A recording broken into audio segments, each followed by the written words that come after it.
Evo nas ponovo zajedno i u nizu glasovnih promjena koje učimo, danas je pred nama nova glasovna promjena koja se naziva jotovanje.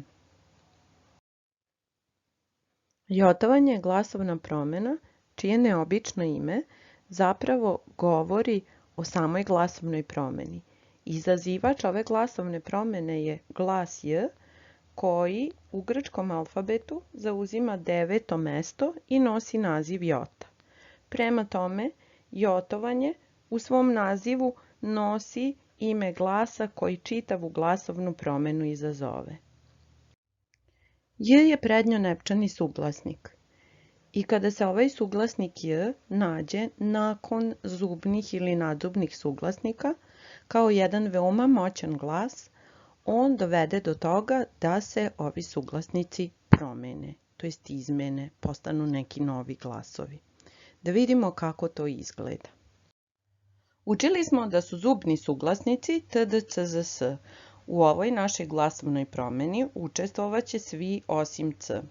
Kada glas j dodirne glasove z, s, d i t, oni se pretvaraju u ž, š, đ i ć. Kako je ovo možda moguće lakše nekako zapamtiti? Pa ako bismo ova slova zapisali latinicom. Ž, š, đ, ć, možete da primetite da ona imaju nekakve kukice i kvačice, pa po tome možemo zapamtiti da onaj glasovi koji se u latinici pišu uz upotrebu kukica i kvačica jesu rezultati jotovanja. Pošto će tih rezultata biti još, vidjet ćemo nadalje kako budemo pratili ovu glasovnu promjenu. Ali hajde sada da vidimo kako to z i j daju ž. Na primjer, ako imamo pridev brz i želimo da istaknemo neku jaču osobinu, to jest komparativ prideva pravimo, onda dobijamo reč brži. Od reči visok osnova je vis i kada dodamo ji dobijamo reč viši, od tvrd tvrđi, od ljut ljući, ali imamo i reči kao što je na primjer prut plus je, pa dobijamo zbirnu imenicu pruće. Znači imajte na umu da ova glasovna promjena se ne pojavljuje samo kod prideva, nego i kod nekih drugih vrsta reči koje ćemo sresti i vidjeti u primjerima na narednim slajdovima. Kao što smo na početku rekli, u jotovanju učestvuju zubni i nadzubni glasovi. Nadzubni glasovi su r, l, n, ali u ovoj glasovnoj promjeni neće učestvovati r. Kao što možete da primetite, imamo već izuzetke. L plus j daje nam lj, n plus j daje nam nj i evo opet one moje priče o latinici i latiničnim zapisima. U latinici se čak lj i nj i dalje pišu kao lj i nj.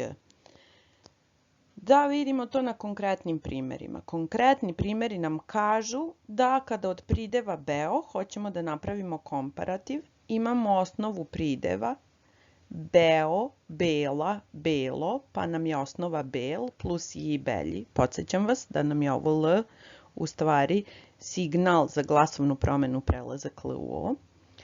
Ili, na primjer, imamo crn plus i tako dobijamo pridev crnji. Sada smo došli do onog mesta gdje naša glasovna promjena jotovanje postaje malo drugačija. Navikli smo da kada moćni glas j dodirne neki drugi glas, on uspe da ga promeni. Međutim, njegova super snaga gubi se u dodiru sa usnenim suglasnicima. U ovoj glasovnoj promjeni učestvuju svi usneni suglasnici osim f. Kada j dodirne glasove kao što su m, b, p i v, umjesto da dođe do promjene ovih glasova, samo j je taj glas koji će se promijeniti i dobijamo nove suglasničke grupe mlj, blj, plj i vlj. Zvuče šašavo i čini se da ne poznajemo reči u kojima se one nalaze, međutim mi ih gotovo svakodnevno koristimo. Kako to izgleda? Na primjerima. Hajde da vidimo. Ako imamo imenicu grm i na nju dodamo sufiks je, dobit ćemo zbirnu imenicu grmlje u kojoj se nalazi suglasnička grupa mlj. Suglasnička grupa blj nalazi se u reči groblje ili u glagolskom obliku ljubljen. Plj u reči kao što je snoplje ili u komparativu prideva glup, koji je gluplji. Vlj u reči zdravlje ili, na primjer, u reči suvlji. Kao što ste mogli da vidite u ovim primjerima, j nije uspelo da promeni glasove usnene pored kojih se našlo, već sada kao rezultat jotovanja imamo nove suglasničke grupe blj, plj, mlj i vlj. Stigli smo do mesta na kom jotovanje može delovati kao nekakva potpuna zavrzlama, jer u jotovanju učestvuju i zadnjonepčani suglasnici, a znamo da su to kgh, i kada dođe do jotovanja, rezultat je isti kao rezultat palatalizacije. Znači, glasovi kgh u dodiru sa glasom j stapaju se i postaju jedan glas, tako da od k dobijamo č, od g dobijamo ž i od h dobijamo š. Koja je tu razlika u odnosu na palatalizaciju? Palatalizaciju izazivaju vokali a, e, i. Kada vokali a, e, i dođu u dodir sa kgh, nastaje čžš. Ali u ovom slučaju, kao u svim prethodnim primjerima jotovanja, glas j se spaja sa glasom uz koji se našao i formira jedan novi glas. Tako ćemo, na primjer, od prideva jak dobiti komparativ jači, od prideva dug komparativ duži i od prideva tih komparativ tiši.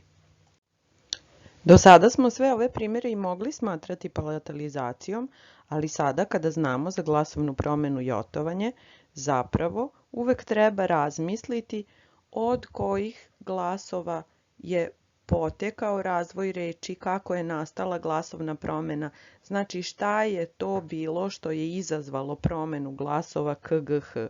Ako su u pitanju vokali a, e, i, onda je to palatalizacija, ali ukoliko je u pitanju j ili jota, onda je to jotovanje. Prateći dosadašnju priču o jotovanju, mogli ste da zapazite da neki glasovi ne podležu ovoj glasovnoj promjeni. Suglasnici f, c i r ne mogu se jotovati. Učeći glasovne promjene uvek smo govorili o nekakvim izuzecima i najčešće pravilo koje smo primjenjivali na sve glasovne promjene do sada važi i za jotovanje. To je ono pravilo koje kaže da do ove glasovne promjene neće doći u onim rečima, to jest u onim oblicima reči gde bi se gubilo značenje ili bi se u potpunosti promenilo značenje reči. Setite se, na primjer, sibilarizacije baka, baci, ne dolazi do sibilarizacije jer bi se izgubio smisao reči baka.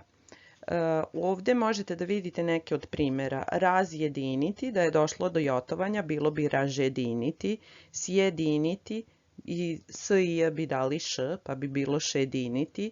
Nadjačati, d i j, podsjetit ću vas da je đ, pa bi bilo nadjačati.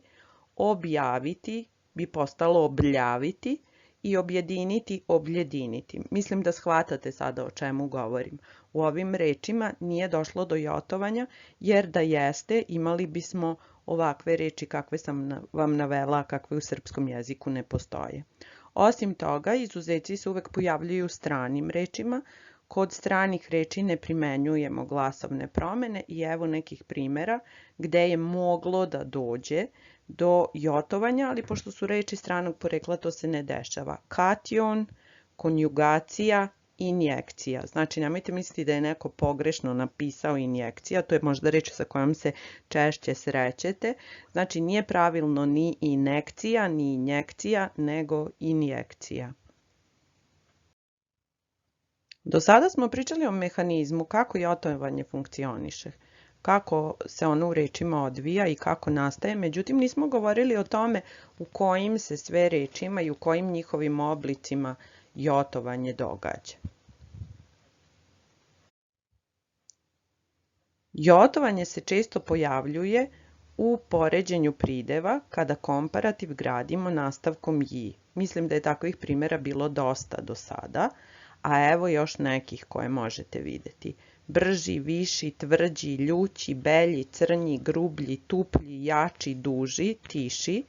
Ja sam ovdje navela rezultate jotovanja i narandžastom ili nekom tamno žutom bojom obeleženi su ti rezultati, a mislim da svako od vas može razložiti ovu reč i shvatiti od čega je ona postala i kako je do ovog oblika došlo. Brži je komparativ prideva brz, viši visok, tvrđi tvrd, ljući ljut, belji beo, crnji crn, grublji grub, tuplji tup, jači jak, duži dug, tiši tih. Sve ove nove reči dobijene su jotovanjem. Ovo na što sada želim da vam skrenem pažnju jeste vrlo česta greška kako u govoru tako i u pisanju i to je komparativ 4 prideva, na primjer prideva strog, besan, tesan i visok. Pravilno je stroži, bešnji, tešnji i viši, ali nikako strožiji, višlji, visočiji ili nešto slično. Znači, ovo su primjeri koje bi trebalo zapamtiti. Prvenstveno ove primjere strog i visok, jer se kod njih zaista najčešće greši. Neću vas gnjaviti sada teorijom kod kojih se svih glagolskih oblika jotovanje pojavljuju, ali želim da vidite neke primjere glagolskih oblika u kojima imamo rezultate jotovanja. To su, na primjer, reči kao što je vežem, pišem, meljem, zobljem, kapljem, hramljem ili oblici rođen, voljen, hranjen. I imenice su te kod kojih dolazi do jotovanja i to su najčešće imenice ženskog roda u instrumentalu. Evo primjera: glađu, smrću, solju, krvlju. Kad kažemo građenje reči, tu sad pripadaju i neki od ovih prethodnih oblika imenica, prideva i glagola koje smo vidjeli, ali pošto je tvorba reči oblast kojom smo se bavili pre glasova i glasovnih promjena, mislim da je to nešto što je vama blisko. Znači, pri građenju reči kada dolazi do spojeva osnove sa sufiksom, onda najčešće dođe i do jotovanja.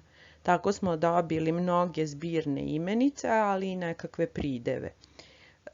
Vidite ovdje pruće, korenje, grmlje, beograđanin, goveđi, pileći, ali i glagole ponižavati ili izgrađivati. Nadam se da ste prateći moju priču uspjeli da zapamtite neke osnovne stvari o jotovanju. Na primjer, da ga izaziva jota ili ti glas j, da se jotuje veliki broj suglasničkih grupa, na primjer zubni, nadzubni, usneni, zadnjonepčani suglasnici, da se različite vrste reči u srpskom jeziku jotuju i da rezultati jotovanja liče na one, nazovimo ih tako, kukičave latinične glasove. Uz materijal i zadatke u Google učionici to bi bilo sve od mene za danas, tako da vam se zahvaljujem na pažnji i vidimo se na sljedećem času.